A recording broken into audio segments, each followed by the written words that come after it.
भारतीय संविधान की प्रस्तावना किस प्रकार के न्याय की बात करती है? आर्थिक, सामाजिक, राजनीतिक। सरकारी दस्तावेज में आदिवासियों के लिए कौन सा शब्द प्रयोग किया जाता है? अनुसूचित जनजाति। निम्नलिखित में से कौन हास्यकरण का कारण है? लिंग भेद और राजनीतिक इच्छा शक्ति का अभाव। भारतीय संविधान ने वंचित लोगों के लिए अधिकारों की रक्षा की गारंटी दी है तथा उन्हें हितों का ध्यान रखना है क्योंकि भारत एक लोकतांत्रिक गणराज्य है। निम्नलिखित कथनों पर विचार कीजिए। संविधान के अनुच्छेद 21 के अंतर्गत अस्पृश्यता को उन्मूलन किया गया है। आदिवासियों का कोई धर्म नहीं होता। ये भी दोनों गलत है। निम्नलिखित कथनों पर विचार कीजिए। चोकोट कोरियन जानू ने अनुसूचित जाति आंदोलन में प्रमुख योगदान दिया। वर्ष 2011 में जनगणना के अनुसार भारत की जनसंख्या 16.5% भाग अनुसूचित जनजातियों का है। ये तथा भी दोनों नहीं।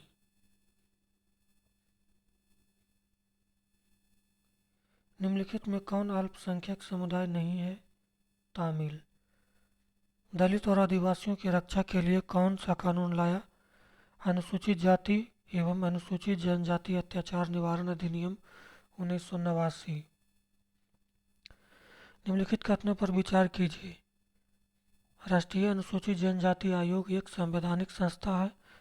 धार्मिक रूप से अल्पसंख्यक समुदाय के लिए संविधान एवं में संस्कृति की रक्षा का अधिकार नहीं है। ये सही भी गलत।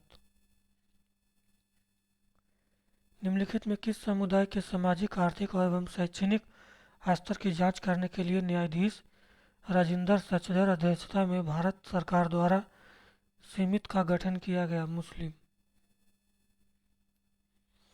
सीके जानू एक बहुत प्रतिष्ठित आदिवासी कार्यकर्ता हैं।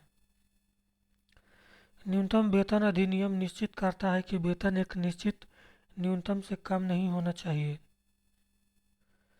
निम्नलिखित में कौन एक नीति सामाजिक न्याय को प्रोत्साहित करती है?